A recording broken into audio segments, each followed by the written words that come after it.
பேரொடிகாய் தொடரும் கதிராய் உலகில் எழுந்தார் பறையாய்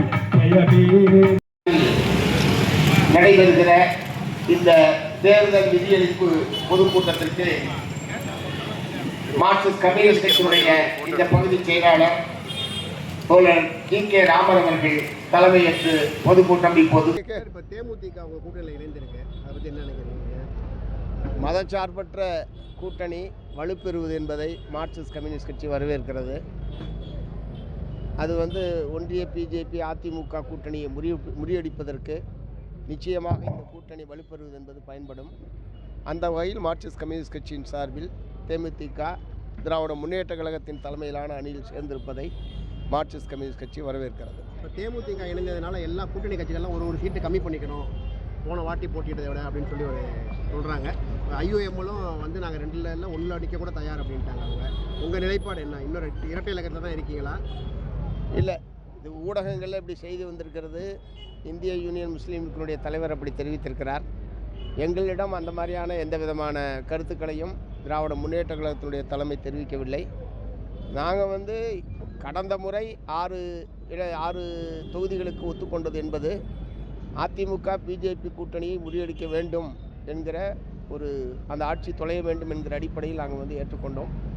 அது மிக குறைவான தொகுதி என்பது தமிழ்நாட்டு மக்கள் அனைவருக்குமே தெரியும். ஆகவே இந்த முறை இரட்டை இலக்கத்தில் போட்டியிட வேண்டும் என்பது எங்கள் மாநில குழு முடிவு செய்திருக்கிறது. அதன் அடிப்படையில் இரட்டை இலக்கத்தில் தொகுதியை நாங்கள் கேட்டு பெறுவோம். இல்லை, இந்த முறையும் அதே அதிமுக பிஜேபி தான் இருக்குது. இல்லை, போன தடவை ஆட்சியில் இருந்தாங்க. இந்த முறை ஆட்சியில் இல்லை, அவங்க வர்றதுக்கு முயற்சி பண்ணுறாங்க. அதற்கான வாய்ப்பு அவர்களுக்கு இல்லை. ஏன்னு சொன்னால், இப்போ இன்றைக்கு திரு டிடிவி தினகரன் அவர்கள், நான் அதிமுகவோட பேச்சுவார்த்தை நடத்த மாட்டேன், பிஜேபியோட தான் எங்களுடைய பேச்சுவார்த்தை. அதேமாதிரி அந்த அணியில் இருக்கிற ஜி.கே. வாசன் அவர்கள், நாங்கள் அதிமுகவோட பேச்சுவார்த்தை நடத்த மாட்டோம், பிஜேபியோட தான் எங்களுடைய பேச்சுவார்த்தை என்றெல்லாம் தெரிவித்திருப்பது என்பது அது ஒரு இயற்கையான கூட்டணி அல்ல, கட்டாயத்தின் பேரில் உருவாகி இருக்கிற கூட்டணி என்பதற்கு இதை எடுத்துக்காட்டு. திரு எடப்பாடி பழனிசாமி அவர்கள் தொடர்ந்து இந்த கூட்டணிக்கு அதிமுக தான் தலைமை தாங்குகிறது என்று திரும்ப அவர் சொன்னாலும் அந்த கூட்டணியில் இருக்கிற தலைவர்களே அதை ஏற்றுக்கொள்ளவில்லை. ஏற்கனவே பிஜேபி தலைமை தான் அப்படி சொல்லி கொண்டிருந்தது. இப்போது கூட்டணியில் இடம்பெற்றிருக்கிற மற்ற கட்சி தலைவர்களும் அத்தகைய கருத்துக்களை தெரிவிப்பதன் மூலமாக அந்த கூட்டணி தொடருமா என்கிற சந்தேகத்தை நான் எழுப்புகிறேன். சட்டமன்ற தேர்தலில் எதனை மையமாக வச்சு பிரச்சாரம்? நிச்சயமாக மத்திய அரசாங்கத்தினுடைய தமிழக விரோத போக்கு, தமிழ்நாட்டுக்கு வர வேண்டிய திட்டங்களை எல்லாம் வழங்காமல் இருப்பது, மாநில அதிகாரத்தை பறிப்பது, ஆளுநருடைய அத்துமீறல் போன்ற ஏராளமான விஷயங்கள் இருக்குது. அதனால் சட்டமன்ற தேர்தலை சந்திக்கிறதுக்கு எங்களுக்கு பிரச்சனை இல்லாமல் இல்லை சார். இது தகவலின் அடிப்படையில் தான் கேட்குறது. இப்போ காங்கிரஸ் 39க்கும் மேற்பட்ட சீட்டுகள் கேட்குறாங்க, ராஜ்யசபா சீட்டு கேட்குறாங்க அப்படின்னு பரவலாக இப்போலேருந்து பேசப்படுது. ஆல்ரெடி 2 பேருக்குமே இணக்கம் இருக்குன்னு சொன்னாலுமே இது கடைசி நேரத்தில் ரொம்ப ப்ரெஷர் போட்டு மேலும் பப்ளிக் மத்தியில் இன்னும் இந்த கூட்டணி இன்டாக்டாக இல்லை. நீங்கள் என்னென்னலாம் விமர்சனம் வைக்கிறீங்களோ அது இங்கிட்டு வர மாதிரியான ஒரு சூழல் தானே நாடு நாள் நிகழ்ச்சிட்டு இல்லை. காங்கிரஸ் இந்த அணியை விட்டு போவதற்கான கடுகளவு வாய்ப்பு கூட கிடையாது. ஏன்னா அது தமிழ்நாடு தேர்தலோடு சம்மந்தப்பட்ட விஷயம் மட்டுமல்ல, அகில இந்திய அரசியலோடு சம்பந்தப்பட்ட ஒரு விஷயம். இந்தியா கூட்டணி தொடர வேண்டும் என்றாலே காங்கிரஸ் கட்சி தமிழ்நாட்டில் இந்த அணியில் தான் தொடர்ந்து தீர வேண்டும். சீட்டுகளை கூடுதலாக வேண்டும் என்று கேட்பது அந்தந்த கட்சியினுடைய உரிமை. அந்த முறையில் அவர்கள் கருத்துக்களை தெரிவிக்கிறார்கள். இறுதியாக பேச்சுவார்த்தை குழுவின் முன்னால் என்ன வருகிறதோ அதை ஏற்றுக்கொள்வார்கள். மற்றபடி இப்போ ஊடகத்தில் 41ன்னாங்க, இப்போ 30ன்றீங்க. நீங்கள் அடுத்த 30ன்னு யாராவது நாளைக்கு எழுதலாம். அதெல்லாம் வச்சுக்கிட்டு நம்ம ஒரு முடிவுக்கு வர வேண்டியதில்லை.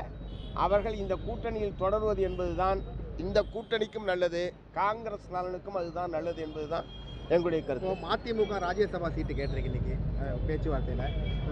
கம்யூனிஸ்டுக்கு அந்த ஆசை எதுவும் இருக்கா? 6 சீட்டு காலியாக இருக்குது. எங்களுக்கு அந்த மாதிரிலாம் எந்த விதமான யோசனையும் கிடையாது. நடப்பது சட்டமன்ற தேர்தல், நடைபெற இருப்பது சட்டப்பேரவை தேர்தலை தவிர நாடாளுமன்ற தேர்தலோ மட்டும்தான் கிடையாது. ஆகவே சட்டப்பேரவையில் அந்த தொகுதிகளில் கூடுதலான இடங்களை பெறுவதற்கு தான் எங்களுடைய முயற்சி இருக்குமே தவிர ராஜ்யசபா சீட்டை பற்றிலாம் எங்களுக்கு யோசனையே கிடையாது. இது வந்து தேர்தல் நிதி அளிப்பு இன்னைக்கு வச்சிருக்கீங்க. கடந்த முறை வந்து 10 கோடி திமுக கிட்ட நீங்கள் வாங்கியிருந்தீங்க. இந்த முறை அது மாதிரி கடந்த முறை அல்ல, நாடாளுமன்ற தேர்தல் 2019 நாடாளுமன்ற தேர்தல். அதற்கான விளக்கத்தை 100 முறை சொல்லிட்டேன் தமிழ்நாட்டு மக்கள் மத்தியில். அது திராவிட முன்னேற்ற கழகத்தினுடைய அவர்கள் ஊழியர்களுடைய செலவுக்காக அவர்கள் கொடுத்தது. அதை நாங்கள் வாங்கி அப்படியே கொடுத்துட்டோம்.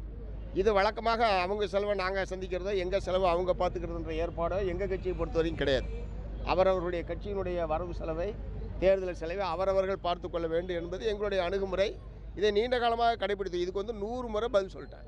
வேண்டுமென்றே அது மார்க்சிஸ்ட் கம்யூனிஸ்ட் கட்சியின் மீது இருக்கிற ஒவ்வாமையிலிருந்து திரும்ப திரும்ப இந்த பிரச்சனை என்பது எழுப்பப்படுகிறது. இன்னைக்கு விஜய் வந்து கடுமையாக திமுக கூட்டணியை விமர்சிச்சிருக்காரு. இன்னைக்கு வேலூரில் பேசுகிறப்ப இன்னைக்கு மட்டும் இல்லை, அவர் கட்சி தோன்றிய காலத்துலேருந்து அதை தான் பண்ணிட்டு இருக்காரு.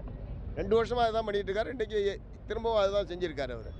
இப்போ அவர் இன்றைக்கி என்ன சொல்லியிருக்காரு, தேர்தலில் வெற்றி பெற்று ஆட்சி அமைத்தால் கிராமங்களில் வந்து மக்களை சந்திப்போன்னு சொல்லியிருக்காரு. ஆட்சி அமைக்கலைன்னா வீட்டை விட்டு வெளியே வர மாட்டாரா? இல்லை, தொடர்ந்து அவரே ஒரு விக்டிமாவே பல இடங்களில் சொல்கிறாரு. இன்னைக்கு அழுதுருக்காரு. எல்லாருமே தன் மேலே பணி கரூர் இறப்புக்கு நான் தான் காரணம்னு முதல்வர் சொல்கிறாரு. தவறான தகவல் இந்த மாதிரி சொல்கிறாரு. இல்லை, அதற்கான தார்மீக பொறுப்பை விஜய் அவர்கள் ஏற்க வேண்டும். நாங்கள் அப்பயே சொல்லியிருக்கோம். அது எப்படி அவருக்கு பொறுப்பு இல்லாமல் போயிடும்? முதலமைச்சர் சொல்கிறாரா இல்லைன்றதுக்கு நான் பதில் சொல்ல. அவருடைய கூட்டத்தில் ஏற்பட்ட அப்படிப்பட்ட துயர சம்பவத்திற்காக ஒரு கட்சியினுடைய தலைவர் என்கிற முறையில் தார்மீக பொறுப்பை அவர் ஏற்றிருக்க வேண்டும். தப்பித்து செல்வது ஒரு தலைவனுக்கு அழகல்ல.